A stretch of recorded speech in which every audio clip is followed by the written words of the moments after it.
Video ini adalah bagian seri video kuliah kalkulus.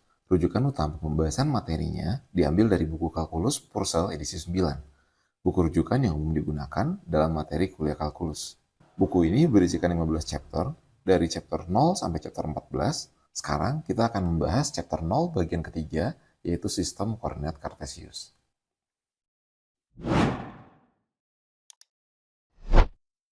Baik, di subbab ini adalah subbab yang saya rasa sebagian besar orang sudah pahami ya dengan baik. Cuma di sini kita akan coba samakan pemahaman kita. Mungkin bagi yang belum tahu atau bagi yang sudah tahu sekarang kita akan coba ingat-ingat kembali tentang sistem koordinat kartesius. Jadi bayangkan kalau awalnya kita punya suatu garis bilangan real. Lalu kita duplikat garis bilangan tersebut, lalu kita buat bersilangan membentuk sudut 90 derajat. Sehingga kita bisa lihat akan terbentuk 4 buah daerah. Nah, daerah ini disebut sebagai kuadran. Ada kuadran 1, yaitu saat X dan Y-nya positif, kuadran 2 saat X-nya negatif, Y-nya positif, kuadran 3 saat X dan Y-nya negatif, dan kuadran keempat itu saat X-nya positif dan Y-nya negatif. Nah, garis horizontal sebagai pemisahnya disebut sebagai sumbu X, dan garis vertikal itu disebut sebagai sumbu Y. Lalu titik perpotongan antara sumbu X dan sumbu Y ini disebut sebagai titik asal. Nah, sekarang misalkan kita punya suatu titik P 3,2. 3,2 di sini itu maknanya adalah 3 satuan ke arah sumbu X dan 2 satuan ke arah sumbu Y. Ini disebut sebagai koordinat. Jadi koordinat itu adalah pasangan berurut X, Y. Nah, bagian X-nya aja kita istilahkan sebagai absis dan bagian Y-nya aja kita istilahkan sebagai ordinat. Nah, sistem koordinat seperti ini yang menunjukkan suatu titik itu sebagai pasangan terurut X dan Y disebut sebagai koordinat kartesius. Nanti di materi lebih lanjut kita bakal bahas koordinat-koordinat lain seperti koordinat polar atau koordinat kutub, dan mungkin di dimensi yang lebih besar kita bisa belajar koordinat bola. Nah, cuman sekarang kita coba ingat-ingat kembali suatu sistem koordinat yang kita sudah tahu dari SMP, mungkin dari SD ya, yang disebut sebagai sistem koordinat kartesius. Nah, pada koordinat kartesius, bagaimana cara kita menyatakan jarak dua buah titik? Misalkan kalau kita punya titik A, X1, Y1, dan B itu adalah X2, Y2. Berapa jarak dari A ke B? Nah, untuk merumuskan jarak dari A ke B, kita bisa ingat-ingat lagi yang namanya Pitagoras. Kita tahu bahwa dalam konsep Pitagoras, kita punya suatu segitiga siku-siku, misalkan sisinya A, B, dan C, maka ada hubungan bahwa A kuadrat tambah B kuadrat sama dengan C kuadrat. Atau C dapat dinyatakan sebagai akar dari A kuadrat tambah B kuadrat. Pada kasus ini kita bisa lihat jarak antar absisnya A dan B itu adalah X2 kurang X1. Dan jarak antar ordinatnya itu adalah Y2 dikurang Y1. Maka berdasarkan formula dari Pitagoras, kita bisa tuliskan bahwa jarak dari A ke B, yang nantinya kita notasikan sebagai DA, B, yang kita mau carikan sebenarnya sisi miringnya itu ya, bagian A ke B, maka kita bisa rumuskan sebagai X2 dikurang X1 kuadrat ditambah Y2 kurang Y1 kuadrat diakarkan. Nah, dari sini kita juga bisa rumuskan titik yang terletak tepat di tengah-tengah A dan B itu sebagai, ya untuk absisnya ya berarti di tengah-tengah antara X1 dan X2. X1 tambah X2 bagi 2, dan untuk ordinatnya itu adalah Y1 tambah Y2 bagi 2. Ya, ini cukup intuitif ya perumusannya. Nah, untuk penggunaannya, misalkan contoh kita diperintahkan untuk mencari jarak antara titik A 2,1 dan B min 1,2. Kita tinggal gunakan rumus yang kita miliki ini, maka kita akan peroleh DAB itu adalah min 1 min 2 kuadrat ditambah 2 dikurang 1 kuadrat diakarkan. Sehingga kita akan peroleh nilai akar 10. Lalu misalkan kita ingin mencari titik tengah antara A dan B, maka bisa kita tuliskan sebagai, ya tinggal 2 tambah min 1 bagi 2 dan 1 tambah 2 bagi 2. Sehingga titik tengah antara A dan B itu adalah setengah, 3 per 2. Semoga ini bisa dipahami ya. Nah, sekarang kalau kita mau visualisasikan dalam geometri, kita tahu bahwa titik A itu ada di sini dan titik B itu ada di sini ya. Dan jarak dari B ke A itu adalah akar 10. Nah, kalau misalkan kita mau iseng nih, titik mana lagi ya yang berjarak akar 10 ke A? Ya, kita bisa bayangkan ya di seputaran A itu. Jadi kita bisa bilang himpunan titik X, Y yang berjarak akar 10 ke A itu ada di sepanjang lingkaran ini. Nah, dari sini kita bisa konstruksi suatu persamaan lingkaran. Kita tahu berarti kalau kita ambil titik sembarang di lingkaran ini, misalkan X, Y, Maka X dikurang 2 kuadrat ditambah Y min 1 kuadrat diakarkan itu sama dengan akar 10. Ini dari rumus jarak kita dapatnya ya.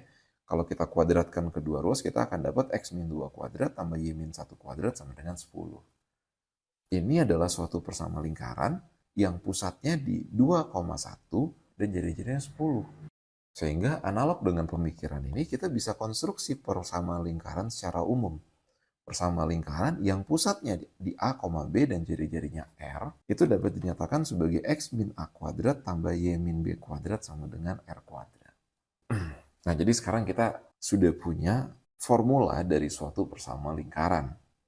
Contohnya misalkan ada persamaan X min 3 kuadrat tambah Y plus 1 kuadrat sama dengan 4. Nah, ini berarti adalah suatu lingkaran dengan pusat dan jari-jari berapa? Ya, kalau kita coba cocok-cocokkan ke formula yang kita miliki, ini adalah suatu lingkaran yang pusatnya di 3, min 1, ya. Yang jadi A-nya di sini adalah 3 dan B-nya adalah min 1. Dan yang jadi R kuadratnya itu 4 sehingga R-nya 2 ya. Jadi ini adalah suatu persama lingkaran yang pusatnya di 3, min 1 dan jari-jarinya adalah 2. Jadi ini contoh untuk menguatkan pemahaman ya terkait bagaimana mengkonstruksi suatu persama lingkaran. Nah, sekarang coba kita jabarkan bersama lingkaran yang sudah kita konstruksi ini. X min A kuadrat, jadinya X kuadrat min 2X tambah A kuadrat, Y min B kuadrat, jadinya Y kuadrat min 2Y plus B kuadrat, sama dengan R kuadrat. Kalau kita coba kelompok-kelompokkan, kita susun sebagai berikut. X kuadrat tambah Y kuadrat min 2AX min 2BY plus A kuadrat tambah B kuadrat min R kuadrat sama dengan 0. Jadi R kuadratnya pindah ke ruas kiri. Lalu kita nyatakan ulang min 2A ini sebagai A besar misalkan, dan min 2B ini sebagai B besar, dan A kuadrat tambah B kuadrat min R kuadrat ini sebagai suatu konstanta yang baru, misalkan C. Maka persamaan ini juga merupakan suatu persamaan lingkaran yang sama sebenarnya dengan persamaan lingkaran yang kita punya di awal tadi. Cuman bentuknya beda ya, ekspresinya beda di sini.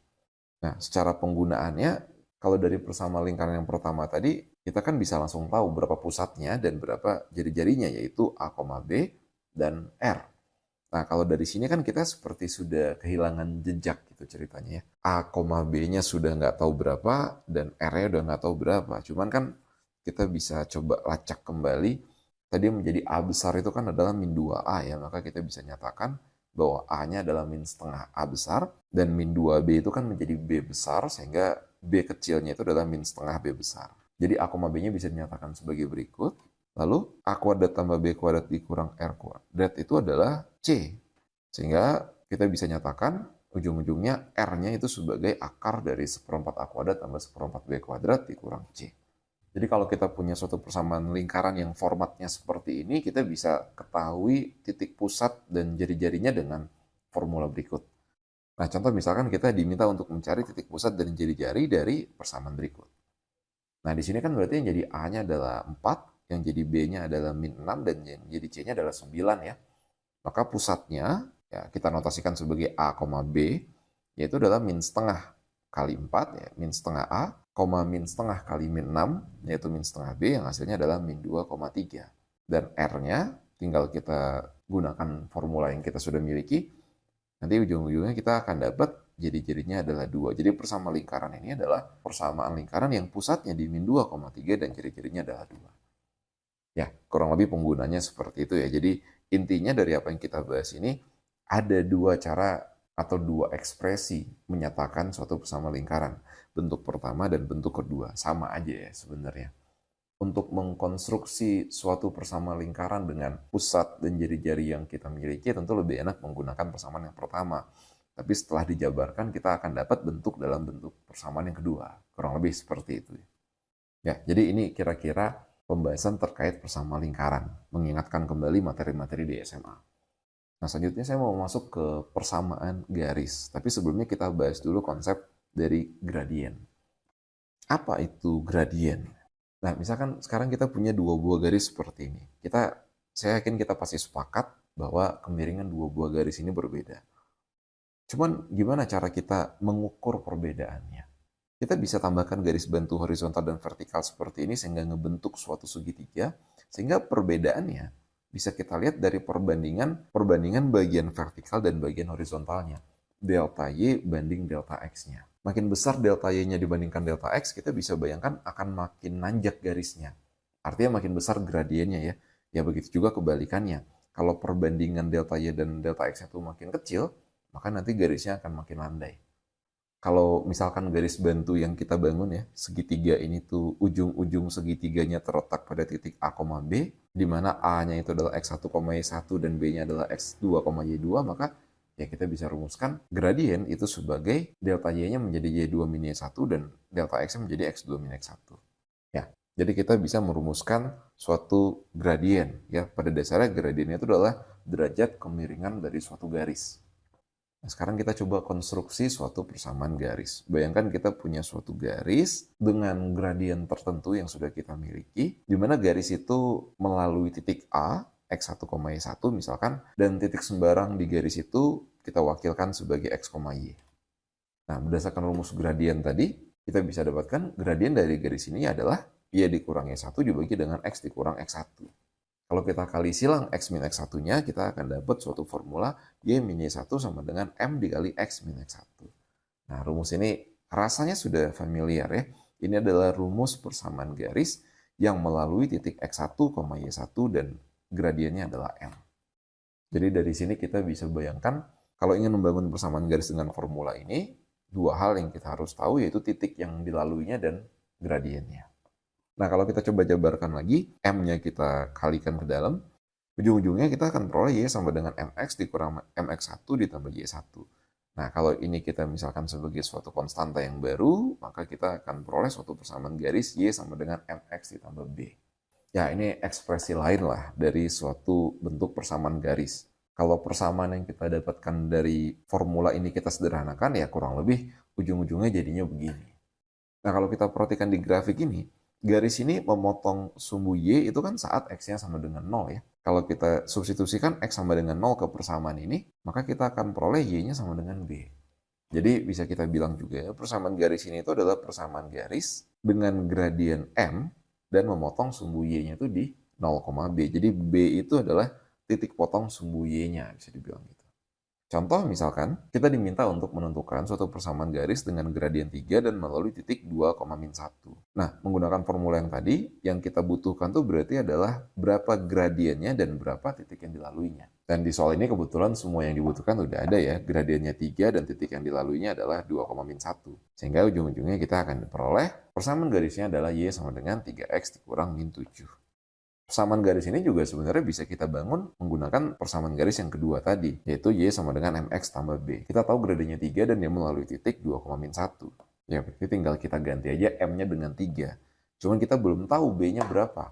Karena dia melalui titik 2, min 1, ya tinggal kita substitusikan 2, min 1-nya ke dalam persamaan ini. Yang nantinya kita akan peroleh B-nya sama dengan min 7. Jadi kita dapat persamaan lengkap dari garis ini adalah Y sama dengan 3X min 7. Ya, inilah review singkat ya terkait persamaan garis. Materi ini harusnya sudah pernah dipelajarin di SMA bahkan di SMP ya. Di sini kita coba samakan lagi pemahaman sebelum nantinya kita masuk ke materi yang sesungguhnya di chapter 1 ya. Tadi kita sudah bahas bahwa Y sama dengan MX tambah B ini, B-nya ini adalah titik potong sumbu Y-nya. Gimana kalau kita punya suatu persamaan garis yang B-nya 0? Gambarnya gimana? Maka titik potong sumbu Y-nya pasti di titik 0,0, di titik asal. Ya, kira-kira ilustrasinya kayak gini lah ya. Jadi Y sama dengan MX itu pasti gambarnya seperti ini. Contoh misalkan kalau kita punya Y sama dengan X, itu kira-kira gambarnya kayak gini nih. Nah, kalau ada Y sama dengan 3X misalnya, ya artinya gradiennya lebih besar ya, berarti garisnya lebih nanjak lagi. Jadi kalau misalkan ada Y sama dengan setengah X, ya mungkin kira-kira gambarnya kayak gini. Nah, perlu dipahami juga kalau garisnya itu naik, artinya dari kiri ke kanannya dia naik, itu gradiennya positif. Kalau garisnya itu turun, dari kiri ke kanannya itu turun, berarti gradiennya itu negatif. Sehingga kalau kita punya Y sama dengan min 2X misalnya, maka gambarnya kira-kira bakal begini nih, turun ya, tapi tetap melalui titik 0,0. Ini cuma ilustrasi ya, cuma sebagai gambaran kasar aja, gambarnya tidak presisi seperti ini. Ya ini ilustrasi lah, kurang lebih bentuknya seperti itu. Nah, sekarang kita akan coba mengingat-ingat lagi hubungan antara dua buah garis ya. Kalau dua buah garis sejajar itu artinya kemiringan dari garis itu sama, cuman mungkin posisinya berbeda ya karena yang namanya kemiringan itu adalah gradien, artinya pasti gradiennya pun sama ya. Jadi kalau ada dua buah garis sejajar, L1 itu sejajar dengan L2, maka kita bisa bilang bahwa M1 sama dengan M2. Sedangkan kalau ada dua buah garis saling tegak lurus, artinya dua buah garis itu berpotongan, dan di titik potongnya itu membentuk sudut siku-siku, sudut 90 derajat, maka hasil kali gradiennya itu adalah min 1. Ya, jadi kalau misalkan L1 tegak lurus dengan L2, maka M1 kali M2-nya sama dengan min 1. Nah, kurang lebih ini konsep-konsep persamaan garis yang mesti kita ingat-ingat lagi ya sebagai persiapan kita untuk masuk ke materi sesungguhnya. Ya, jadi materi pada video kali ini tuh ringan aja sebenarnya. Hanya mengingat-ingatkan kembali apa aja sih yang sudah pernah kita pelajarin terkait sistem koordinat kartesian dan beberapa rumus-rumus dasar ya yang nantinya bisa jadi kita butuhkan dalam pembahasan lebih lanjut terkait kalkulus. Oke, paling itu aja video kali ini. Terima kasih semuanya, semoga bermanfaat. Makasih semuanya yang udah support. Kalau mau belajar kalkulus lebih lanjut, silakan cek kontak di kolom deskripsi.